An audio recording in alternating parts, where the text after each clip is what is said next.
E se eu te dissesse que o motivo pelo qual a sua vida financeira ainda não mudou não tem a ver com a falta de esforço, nem com a ausência de oportunidades, mas sim com a desconexão silenciosa entre o que você pensa e o que você acredita de verdade? A maioria das pessoas vive acreditando que basta pensar positivo, fazer afirmações ou se esforçar mais para que a prosperidade se manifeste. Mas o que ninguém te ensinou é que, sem o alinhamento profundo entre a mente lógica e a fé verdadeira, nenhuma mudança será sólida ou duradoura. Existe uma chave oculta que poucas pessoas descobrem ao longo da vida. E essa chave não está em técnicas exteriores, mas em um estado de coerência interior. Quando mente e fé se contradizem, a realidade trava. Quando uma deseja e a outra duvida, esse conteúdo não é mais um sobre mentalidade positiva ou espiritualidade desconectada da prática. É um mapa direto para desbloquear a frequência certa, aquela em que o dinheiro, as ideias, as conexões e as oportunidades aparecem com fluidez, como se o mundo finalmente começasse a te ouvir. Isso não é mágica, é ciência espiritual aplicada. Napoleon Hill já falava sobre isso quando citava o terceiro cérebro, aquele que se ativa quando a fé e o pensamento formam uma corrente única e inquebrável. O que você verá a seguir é o que acontece quando essa corrente é ativada em você. É como sintonizar um rádio. Se você gira o dial com fé, mas pensa com medo, só ouvirá ruído. Mas se gira o dial com fé consciente, sustentada por pensamentos intencionais, a frequência da riqueza se revela. Ao longo dos próximos capítulos, você vai descobrir o que ninguém te contou sobre o funcionamento real da sua mente, da sua energia e da sua conexão espiritual com o dinheiro. Vai entender como a fé mal posicionada pode ser o maior sabotador de sua abundância, como a mente racional pode estar alimentando a escassez mesmo quando você ora por prosperidade, e como reverter esse ciclo criando um campo de merecimento vibracional que atrai, sem esforço, aquilo que antes você só conseguia sonhar. Você será levado por uma jornada que conecta psicologia, espiritualidade e física quântica de forma prática e poderosa. Cada etapa deste conteúdo foi desenhada para romper os bloqueios invisíveis que mantêm você distante do que já poderia ser seu. E a mudança não começa fora. Começa no momento em que você escolhe ouvir com profundidade, duvidar menos e experimentar o que será revelado com uma mente aberta e um coração receptivo. Esse não é um conteúdo para ser apenas assistido, é para ser vivido. E se você seguir até o final, entenderá por que tantos lutam por uma vida melhor, mas poucos realmente a acessam. Está pronto para alinhar sua mente à sua fé e, com isso, abrir a porta da riqueza que já existe para você? A mente dividida. Por que você pensa em prosperidade, mas vibra em escassez? Você acorda, repete mentalmente que quer uma vida próspera, faz uma oração ou afirmação positiva, lê um trecho inspirador, talvez até assista a um vídeo motivacional. Tudo parece certo. Mas ao menor sinal de instabilidade financeira, sua mente imediatamente se contamina com dúvidas, escassez, medo e urgência. Esse é o retrato de uma mente dividida. E uma mente dividida jamais cria resultados completos, porque aquilo que se pede com palavras é anulado pelo que se sente no silêncio. E é nesse campo invisível, onde a vibração fala mais alto que a intenção verbal, que se define o que será atraído. A mente dividida é um conflito não resolvido entre o que se deseja conscientemente e o que se acredita inconscientemente. De um lado, o pensamento lógico repete que você pode prosperar, que tudo vai dar certo, que o universo é abundante. Do outro, o corpo, que é o arquivo das emoções, vibra medo, carência, rejeição e escassez aprendida desde a infância. Não adianta apenas desejar o melhor se o seu sistema nervoso está programado para sobreviver, não para expandir. A fé, que pede riqueza, mas teme o fracasso, está operando em curto-circuito vibracional. Esse tipo de divisão interna consome sua energia criadora. Você pode até ter ideias, projetos ou talentos, mas não consegue sustentá-los com consistência, porque algo em você sempre interrompe o fluxo. É como construir castelos de areia que o mar leva antes mesmo de você entrar neles. E pior, cada tentativa frustrada reforça o ciclo de dúvida, tornando sua mente ainda mais reativa, crítica e desconectada da fé viva. Napoleon Hill já dizia que pensamentos são coisas, mas ele também alertava que esses pensamentos precisam estar carregados de emoção congruente e sustentados por fé convicta para ganharem poder criador. Pensar sem sentir é como enviar um pedido ao universo com o endereço errado. Sentir sem pensar é como acender uma chama sem direção. E o que vemos na vida da maioria das pessoas é exatamente isso: muito pensamento desconectado da emoção certa e muita emoção sem comando mental. Resultado? Repetição de padrões. Para romper esse ciclo, é preciso primeiro reconhecer a divisão interna com honestidade. Admitir que nem tudo o que você pensa é o que você vibra, e principalmente aceitar que mudar esse padrão exige mais do que esforço, exige um realinhamento da sua estrutura interna. A prosperidade não entra em mentes rachadas pela incoerência. Ela flui onde há união entre intenção, emoção e ação. E esse é o convite deste capítulo: observar seus pensamentos e, mais do que isso, sentir a vibração real que está por trás deles. Porque é aí que mora a verdade que molda sua realidade. Fé desalinhada, quando o espiritual se transforma em resistência invisível. Existe um erro silencioso que muitas pessoas cometem ao se aprofundarem na espiritualidade enquanto buscam prosperidade. Acreditam que a fé por si só basta. Depositam confiança em orações, decretos, mantras, frequências, santos ou rituais. E mesmo assim, a vida financeira continua emperrada. O que está errado então? A fé parece intacta, mas os resultados não acompanham. A verdade é que a fé, quando desalinhada, se transforma num bloqueio tão poderoso quanto a descrença. E o que deveria ser ponte entre você e a abundância vira uma muralha invisível que trava seus resultados. A fé desalinhada é aquela sustentada por medo, culpa ou necessidade de controle. É a fé do desespero, da urgência, da tentativa de convencer o universo a fazer algo por você, ao invés de permitir que você entre no fluxo natural da criação. Não é uma fé fluida, é uma fé carregada de resistência emocional, camuflada de esperança. Enquanto a boca diz "eu creio", o coração grita "e se não der certo?". E é esse grito silencioso que se torna comando vibracional real. O universo não responde à eloquência das suas palavras, mas à integridade da sua vibração. Se você ora por prosperidade, mas vibra ansiedade, você envia um sinal confuso que bloqueia a recepção. Se você diz que confia, mas quer controlar cada passo, você manifesta escassez. Fé verdadeira não é fazer força para acreditar. É entrar num estado de aceitação tão profundo que a dúvida se dissolve. E esse estado não nasce de promessas externas, mas de reprogramação interna.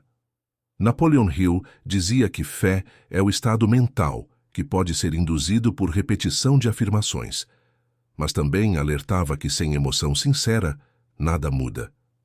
Fé sem presença é só performance. É como um ator que decora falas sobre riqueza enquanto vive aprisionado em pensamentos de miséria. Essa incoerência cria uma distorção no campo da manifestação. E o que muitos não percebem é que o uso errado da fé é tão paralisante quanto o ceticismo. É preciso reaprender o que é fé. Ela não é um pedido, não é uma moeda de troca com o divino. É uma frequência. E só quando você se coloca nessa frequência com naturalidade, sem precisar provar, cobrar ou implorar, é que a realidade começa a se alinhar. Fé alinhada é silenciosa, firme, inabalável. É aquela que não precisa de garantias, porque já sente que está feito. Quando isso acontece, o dinheiro, as ideias, as pessoas certas e as oportunidades chegam sem esforço, porque não há mais resistência para impedir. Esse capítulo te convida a revisar de onde está vindo a sua fé. Ela está nascida da escassez ou da confiança? Você está usando a espiritualidade como escudo para o medo ou como canal de expansão? Essa é uma pergunta crucial para liberar o fluxo de prosperidade que talvez você esteja bloqueando, mesmo enquanto ora para recebê-lo. O corpo como bússola, onde sua mente mente, sua vibração confessa. Você pode repetir mentalmente que é próspero, que confia, que está no caminho certo. Pode usar as palavras corretas, compartilhar frases motivacionais e parecer alinhado com a abundância. Mas se o seu corpo estiver contraído, se seu peito estiver apertado, se seu estômago virar quando uma conta chega ou quando pensa no futuro, então há um conflito entre o que você diz e o que você vibra. E nesse conflito, o corpo sempre revela a verdade oculta que sua mente tenta esconder. Porque o corpo não mente, ele confessa. É nele que moram os registros mais profundos das suas crenças, traumas e programações inconscientes. Desde a infância, experiências emocionais foram arquivadas sem filtro, sem lógica, mas com carga energética total. E toda vez que você vive uma situação parecida, mesmo que anos depois, seu corpo reage como se ainda estivesse preso naquela emoção antiga. Esse é o motivo pelo qual tanta gente não consegue atrair riqueza. O corpo vibra perigo quando pensa em expandir. Napoleon Hill falava sobre o poder do pensamento concentrado e da fé emocionalizada. Mas a ponte entre pensamento e emoção é o corpo. Se ele não estiver livre, não importa o quanto você mentalize prosperidade, porque a vibração continuará sendo de sobrevivência. E o universo não responde ao que você quer, responde ao que você é. E o que você é se revela no seu estado físico-energético. Quando você sente medo de não dar conta, vergonha de desejar mais, culpa por ganhar bem, ou ansiedade ao falar sobre dinheiro, o seu corpo registra tudo como verdade vibracional. Seu sistema nervoso entra em modo de defesa e aciona mecanismos inconscientes de autossabotagem. Você procrastina, esquece, perde oportunidades, se desconecta. Não por falta de inteligência ou competência, mas porque o corpo ainda está programado para proteger você do que um dia associou ao risco: crescer, aparecer, receber. Por isso, observar o corpo é mais eficaz do que observar o pensamento. Quando você imagina uma vida rica e expansiva, o que seu corpo faz? Relaxa ou trava? Abre ou se fecha? Se contrai ou se acende? Esse é o termômetro real da sua prontidão. Ignorar esses sinais é como tentar navegar sem bússola.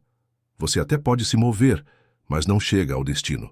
A transformação começa quando você convida o corpo para participar da nova realidade. Isso significa sentir conscientemente, respirar onde dói, acolher os desconfortos sem fugir e ir pouco a pouco reprogramando sua base.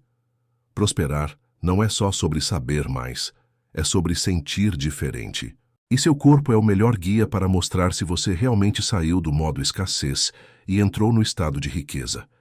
A ilusão do esforço, quando fazer mais te afasta do que você quer receber. Vivemos em uma sociedade viciada em esforço. Desde cedo, somos ensinados que quanto mais trabalharmos, quanto mais horas dedicarmos, quanto mais nos sacrificarmos, maiores serão as chances de conquistar o que queremos. Essa lógica, embora pareça motivadora, é também uma armadilha invisível que aprisiona mentes em um ciclo de produtividade sem prosperidade. Porque existe um ponto em que o esforço deixa de ser ponte e se torna barreira. E sem perceber, você começa a se afastar justamente daquilo que está tentando alcançar. A verdade é que o universo não responde à quantidade de ações, mas à qualidade da vibração com que essas ações são executadas. Quando você age a partir da escassez, da urgência, do medo de não ter, tudo o que faz carrega essa frequência. E não importa o quanto faça, o resultado é sabotado pela energia com que começou. O excesso de fazer é muitas vezes o reflexo de uma ausência profunda de ser. É uma tentativa de compensar, de provar merecimento, de ganhar aquilo que você ainda não acredita que pode receber simplesmente por existir em harmonia com a abundância. Napoleon Hill ensinava que o desejo ardente, aliado à fé, é o ponto de partida de toda a realização. Mas esse desejo não nasce do desespero, e sim da clareza. Quando o esforço vem de um lugar interno equilibrado, ele flui com leveza, propósito e magnetismo. Mas quando nasce do medo, ele gera fadiga, frustração e sensação de que nada é suficiente. A ilusão do esforço cria uma falsa segurança. Você sente que está no controle, quando na verdade está apenas distraído da própria resistência. A prosperidade não precisa de esforço forçado. Ela precisa de direção, decisão e presença. Quando você está alinhado com o que deseja, pequenas ações geram grandes resultados. Quando está desalinhado, grandes ações não produzem nada além de cansaço. A chave está em perceber se o que você está fazendo vem de um estado de confiança ou de ansiedade, se é inspirado ou desesperado. Porque o universo entende a origem, não a máscara. Você pode estar trabalhando dobrado para compensar uma crença de que dinheiro é difícil. Pode estar correndo de um lado para o outro para não encarar a crença de que não é digno de receber com facilidade. Pode estar se ocupando com 1000 tarefas para não ouvir o silêncio que revelaria seus verdadeiros bloqueios. E enquanto isso, a riqueza continua distante, não por falta de esforço, mas por falta de alinhamento. Este capítulo é um convite para soltar a necessidade de fazer demais e começar a fazer o que realmente importa. Sentir-se merecedor, agir com presença e confiar no fluxo. Quando isso acontece, o que você busca começa a buscar por você. A zona neutra, o silêncio mental entre a escassez e a abundância. Existe um espaço sutil, quase imperceptível, entre o velho padrão de escassez e o novo estado de abundância. Esse espaço não é feito de ações nem de palavras. Ele é composto por silêncio.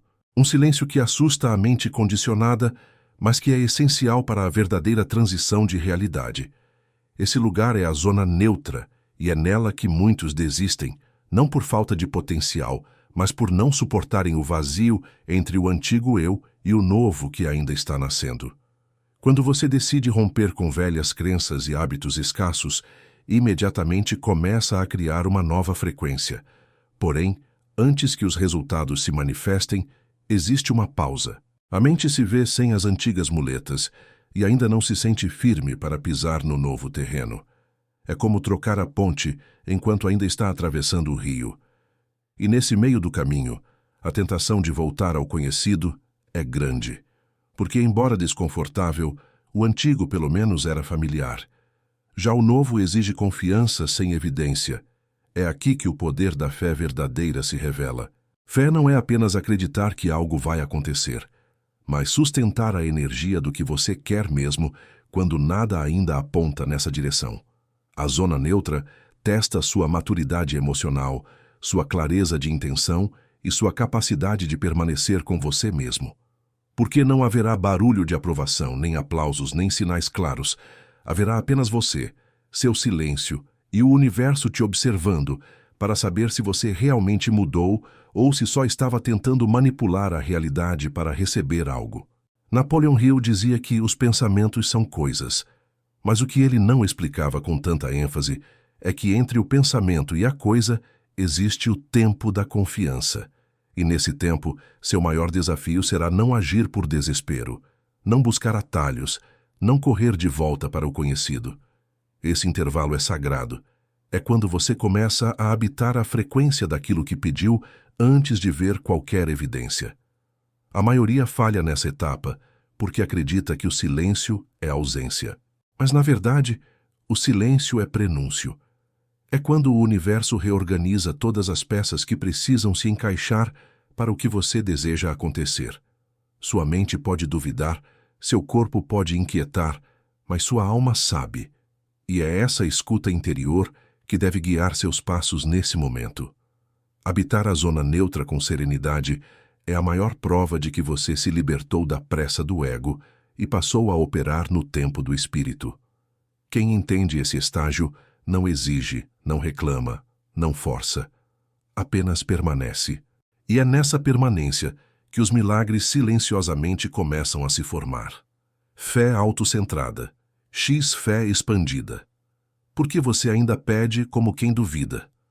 A maioria das pessoas acredita que tem fé, mas não percebe que o que chamam de fé é, na verdade, apenas um desejo disfarçado de urgência. Essa fé autocentrada não nasce do espírito, mas da carência. Ela diz que acredita, mas no fundo está cobrando. Ela afirma que confia, mas o tom é de súplica, como se estivesse tentando convencer um universo relutante a entregar algo que não quer dar. E enquanto essa for a base, o que se manifesta é apenas mais ausência, mais espera, mais frustração. A fé expandida, por outro lado, é silenciosa. Ela não grita nem exige.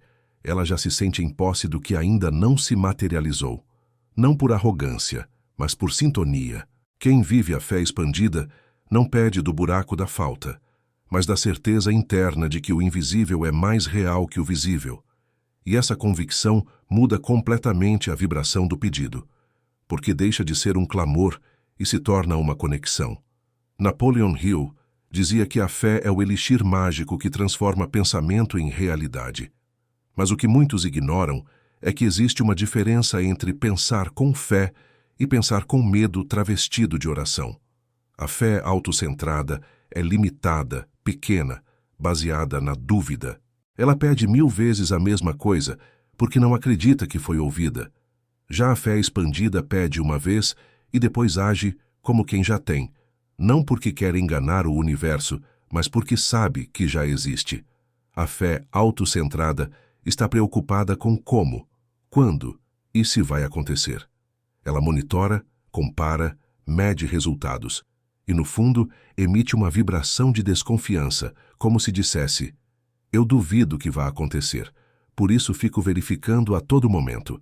Esse tipo de fé, embora bem intencionada, sabota o processo. É como plantar uma semente e cavar a terra todos os dias para ver se ela está germinando. Isso não é cuidado, é medo disfarçado. A fé expandida, ao contrário, planta e confia. Não porque é passiva, mas porque sabe que o movimento mais poderoso é interno. Ela ajusta sua identidade ao que deseja receber. Se quer prosperidade, começa a pensar, sentir e agir como quem já é próspero. Não espera o dinheiro para se sentir digno. Sente-se digno, e por isso o dinheiro vem. É a inversão da lógica da fé comum, porque essa não é uma fé que pede, é uma fé que manifesta. Enquanto a fé estiver presa ao medo, ao controle e à comparação, ela será apenas uma tentativa ansiosa de manipular o divino. Mas quando ela se torna expansão, entrega e presença, se transforma no código mais potente de manifestação.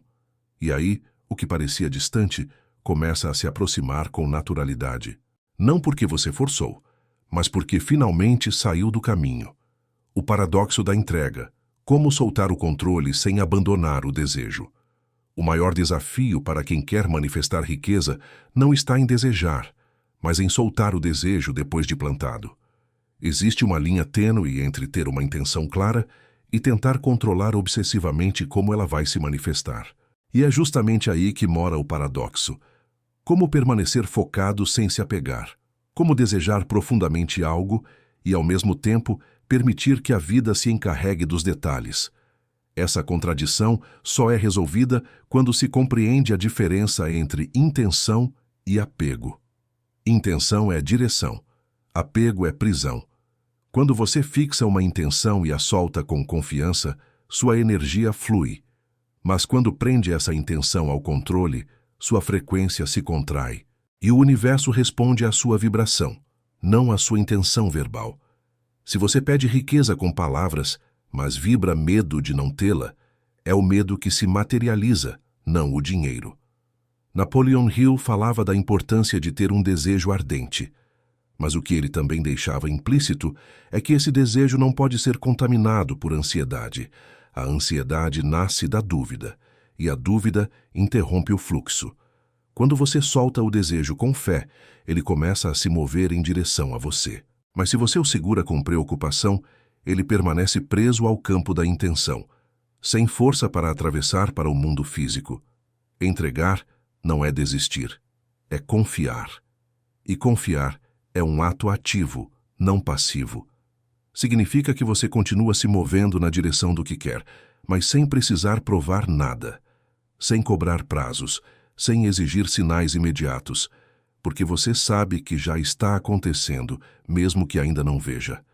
É a entrega madura, que caminha ao lado do desejo sem sufocá-lo. O controle, por sua vez, é uma ilusão criada pela mente que teme perder. E enquanto você estiver tentando controlar cada passo do processo, estará afirmando para o universo que não acredita na sabedoria dele. Isso é autossabotagem, porque querer controlar é dizer: eu sei mais do que a inteligência que criou tudo. E essa arrogância energética bloqueia o fluxo da manifestação.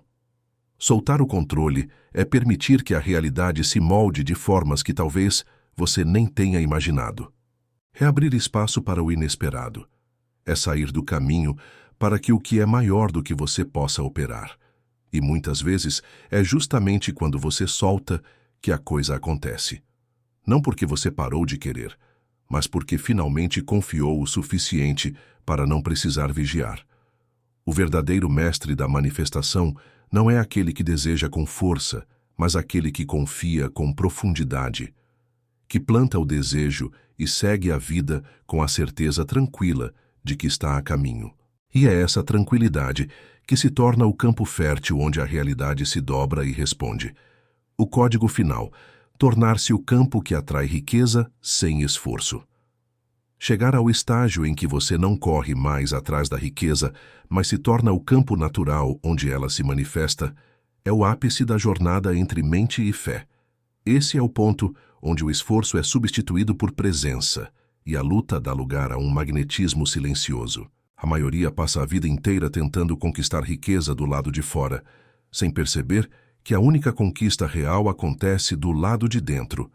Quando você se torna o tipo de pessoa com quem a riqueza quer estar, tudo muda. O grande segredo, o código oculto que poucos enxergam, não está em fórmulas, nem em métodos, nem em repetições vazias. Está em se tornar. Tornar-se é a chave. Porque o universo não responde ao que você quer. Ele responde ao que você é. Se você ainda se enxerga como alguém que precisa alcançar, correr atrás, convencer, provar valor, vibrar escassez, ele apenas confirma isso. Mas quando você muda sua identidade, sua assinatura energética, você altera o campo de atração. Napoleon Hill sugeria isso quando falava da importância do autoconhecimento, da autodisciplina, da definição clara de propósito. Mas o que ele apontava de forma sutil é que prosperidade não é algo que se alcança, é algo que se sustenta por meio de uma identidade expandida. Você não precisa correr atrás de dinheiro quando já incorporou o arquétipo da abundância. O dinheiro vem até você porque reconhece a frequência. Esse código final exige maturidade energética. É sair do papel de mendigo espiritual para assumir o lugar de co-criador. Não se trata de pensar positivo o tempo todo, mas de estabilizar sua vibração em um estado interno, onde a escassez não encontra mais abrigo. Quando sua mente e sua fé estão alinhadas, você para de desejar como quem não tem e começa a viver como quem já é. Isso não é sobre arrogância nem sobre mágica, é sobre congruência vibracional. Riqueza se manifesta onde existe espaço interior para ela pousar. Quando você se limpa de culpas, de medos, de crenças herdadas, você se torna esse espaço. E o universo responde, não por favoritismo, mas por coerência. A frequência que você emana é o que define o que você atrai. Sempre foi assim. Nesse estágio, o esforço se torna leve, as decisões são guiadas por intuição. O tempo trabalha a seu favor. As oportunidades aparecem sem serem forçadas, porque você não está mais tentando. Você está permitindo, está fluindo com a realidade ao invés de lutar contra ela. Isso é tornar-se o campo. É viver num estado de fé incorporada, de mente programada para prosperar, de presença que magnetiza. O verdadeiro alinhamento entre mente e fé não produz ansiedade nem pressa. Ele gera paz, presença e propósito. Porque você já se reconhece como merecedor, como fonte, como canal. E nesse reconhecimento silencioso, a riqueza deixa de ser algo a ser conquistado e se torna apenas mais uma extensão do que você é.